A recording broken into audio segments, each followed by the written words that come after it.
Sugar జబ్బు ఇవాళ మన సమాజాన్ని చాప కింద నీరులా చుట్టబెట్టేస్తోంది.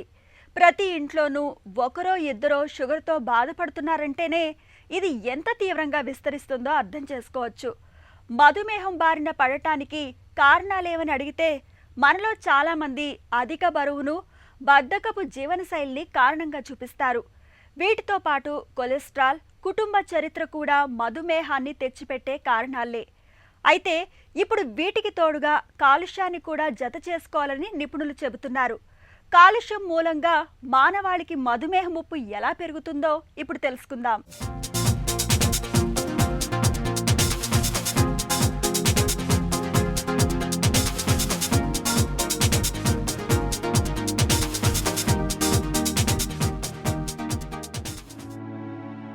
షుగర్ జబ్బు ఇవాళ మన సమాజాన్ని చాలా వేగంగా చుట్టబెడుతోంది.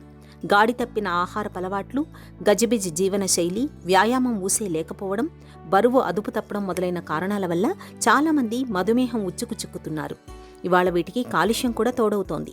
ముఖ్యంగా పీల్చే గాలి కలుషితం కావడం వల్ల మధుమేహం ముప్పు బాగా పెరుగుతున్నట్లు అనేక పరిశోధనల్లో తేలుతోంది. గాలిలోని సూక్ష్మ కాలుష్య కణాలు, దుమ్ము, ధూళి శరీరంలోకి ప్రవేశించడం అనేది ఏమంత ఆరోగ్యకర పరిణామం కాదు. లోపలికి చేరిన కాలుష్య కణాలు క్లోమగ్రంథి పనితీరును ప్రభావితం చేస్తాయి. కాలుష్య కణాలు ఇన్సులిన్ ఉత్పత్తిని తగ్గించి మంట, వాపులకు కారణమవుతున్నట్టు పరిశోధనల్లో తేలింది. ప్రపంచవ్యాప్తంగా నమోదవుతున్న కొత్త మధుమేహ కేసుల్లో ఎక్కువ మందికి వాయు కాలుష్యమే ప్రధాన కారణంగా ఉంటుందని చెబుతున్నారు డాక్టర్లు. ముఖ్యంగా టైప్ 2 డయాబెటీస్ యొక్క కారణాల గురించి మాట్లాడుకుంటే ఫ్యామిలీ హిస్టరీ అనేది చాలా ఇంపార్టెంట్. ఎవరెవరికి కుటుంబంలో డయాబెటీస్తో బాధపడుతున్నారో వాళ్ళ పిల్లలకి కూడా షుగర్ వచ్చే ఛాన్స్ ఎక్కువ ఉన్నాయి. కానీ ఇటీవల కాలంలో అర్బనైజేషన్ వల్ల మన యొక్క ఆహార శైలి, మన యొక్క వ్యవహార శైలి మారటం వల్ల ఒబిసిటీ అనేది చాలా ఎక్కువగా చూస్తున్నాం. దీనివల్ల టైప్ 2 డయాబెటీస్ అనేది చాలా చిన్న వయసులో కూడా కనబడుతుంది. ఒబిసిటీతో కాకుండా ఎయిర్ పొల్యూషన్ వల్ల కూడా డయాబెటీస్ రిస్క్ పెరుగుతుందనేది మనకి ఇటీవల చాలామంది అనేక క్లినికల్ స్టడీస్లో తెలుసుకున్నారు. చెప్పాలంటే 2010 తర్వాత ప్రపంచవ్యాప్తంగా చాలా క్లినికల్ స్టడీస్ జరిగాయి. వీటిలో వీళ్ళు కనుక్కున్నది ఏంటంటే ఎక్కువ పొల్యూషన్ ఉన్న సిటీస్లో డయాబెటీస్ యొక్క రిస్క్ చాలా ఎక్కువగా ఉండటం జరిగింది. దీనికి అనేక కారణాలుగా మనం చెప్పుకోవచ్చు. వాయు కాలుష్యం అంటే ఎయిర్ పొల్యూషన్ వల్ల డయాబెటీస్ రిస్క్ పెట్టడం అనేది మొదట్లో ఎక్కువగా డెవలప్డ్ కంట్రీస్లో చేసిన స్టడీస్లో కనిపెట్టడం జరిగింది. ఇటీవల డెవలపింగ్ కంట్రీస్లో కూడా ఈ యొక్క స్టడీస్లో తెలిసింది ఏంటంటే వాయు కాలుష్యం వల్ల డయాబెటీస్ యొక్క రిస్క్ ముఖ్యంగా పట్టణంలో నివసిస్తున్న వాళ్ళు ఎక్కువగా ఉండటం అనేది కనిపించింది. దీనికి అనేక కారణాలు ఉన్నాయి. వాయు కాలుష్యంలో ముఖ్యంగా నైట్రోజన్, కార్బన్, సల్ఫర్ మరియు కార్బన్ మోనాక్సైడ్ వంటి పర్టిక్యులేట్ మ్యాటర్ వల్ల డయాబెటీస్ యొక్క రిస్క్ ఎక్కువగా ఉండటం అనేది కనిపెట్టడం జరిగింది. ఏమవుతుందంటే ఈ వాయు కాలుష్యం వల్ల ఒక క్రానిక్ ఇన్ఫ్లమేటరీ స్టేట్ అనేది మన బాడీలో ఏర్పడటం జరుగుతుంది. మనం ముఖ్యంగా టైప్ 2 డయాబెటీస్లో రావడానికి కారణాలు ఏంటో మనం మాట్లాడుకుంటే ఇన్సులిన్ ఉత్పత్తి అవటం ప్యాంక్రియాస్ నుంచి చాలా తక్కువగా జరుగుతుంది.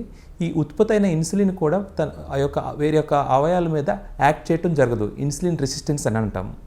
సో ఈ వాయు కాలుష్యం ఎక్కువగా ఉన్న పట్టణాల్లో ఈ ఇన్సులిన్ రెసిస్టెన్స్ ఎక్కువగా ఉండటం వల్ల క్రమంగా ప్యాంక్రియాస్ యొక్క ఇన్సులిన్ చేసే ఉత్పత్తి తగ్గిపోవటం వల్ల డయాబెటీస్ చాలా ఎక్కువగా రావటం జరుగుతుంది.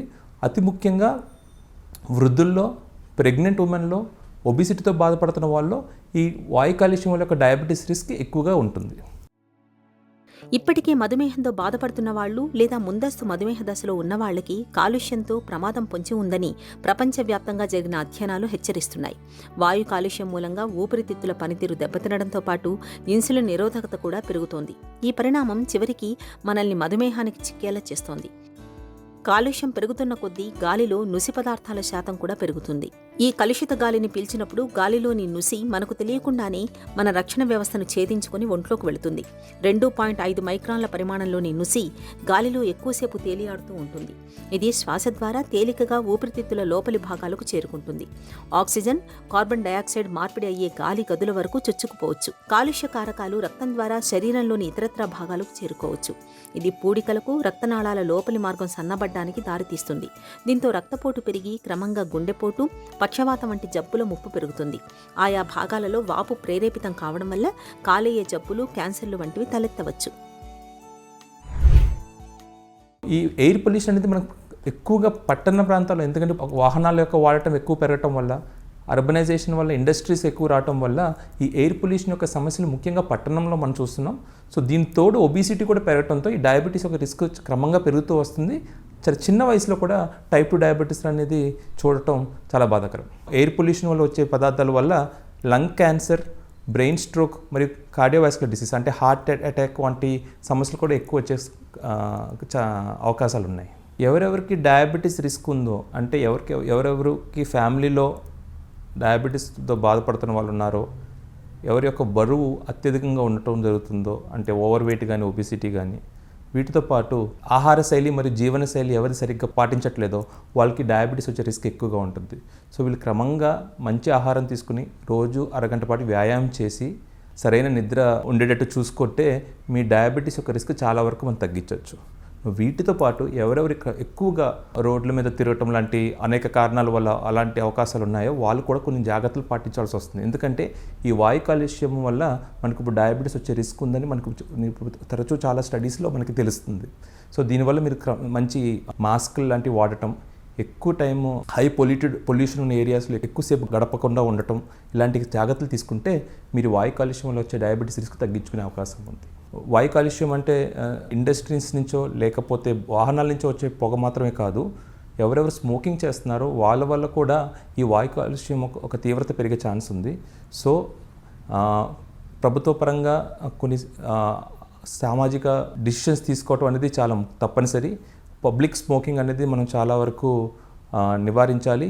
వీటితో పాటు పొల్యూషన్ బోర్డు కూడా వెహికల్స్ యొక్క పొల్యూషన్ సర్టిఫికేషన్ క్రమంగా జరుపుతూ ఉంటే, అంతేకాకుండా ఫ్యాక్టరీస్, ఇండస్ట్రీస్ ఏ ఉన్నాయో ప్రాపర్ రెగ్యులేషన్స్ పాటించి నడిపించడం వల్ల ఈ వాయు కాలుష్యం యొక్క తీవ్రత మనం తగ్గించగలిగి డయాబెటీస్, స్ట్రోక్ మరియు కార్డియోవాస్కులర్ ప్రాబ్లమ్స్, వాటితో పాటు పల్మనాలజీ ప్రాబ్లమ్స్ కూడా తగ్గించే అవకాశం ఉంది.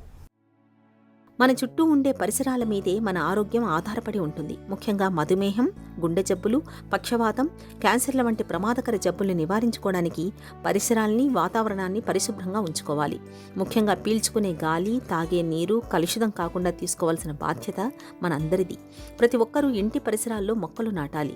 ప్లాస్టిక్ వాడకాన్ని పూర్తిగా నివారించాలి. సేంద్రియ సాగు వైపు నడవాలి. కాచి చల్లార్చిన లేదా శుద్ధి చేసిన నీళ్లని తాగాలి. కాలువలు, నదుల్ని శుభ్రంగా ఉంచాలి. గాలి కాలుష్యాన్ని తగ్గించడానికి విద్యుత్ వాహకాలను ఉపయోగించాలి. కట్టెల పొయ్యిల నుంచి వచ్చే పొగ, బట్టలు ఉతకడానికి వాడే డిటర్జెంట్లు కూడా భూమిని కలుషితం చేస్తాయి. అందుకే సాధ్యమైనంత వరకు సహజ ఉత్పత్తులనే వాడాలి. పరిశ్రమలు, థర్మల్ ప్లాంట్స్ నుంచి వచ్చే పొగ, విషవాయువుల్ని ఫిల్టర్స్ సాయంతో వాతావరణంలోకి చేరకుండా చూడాలి.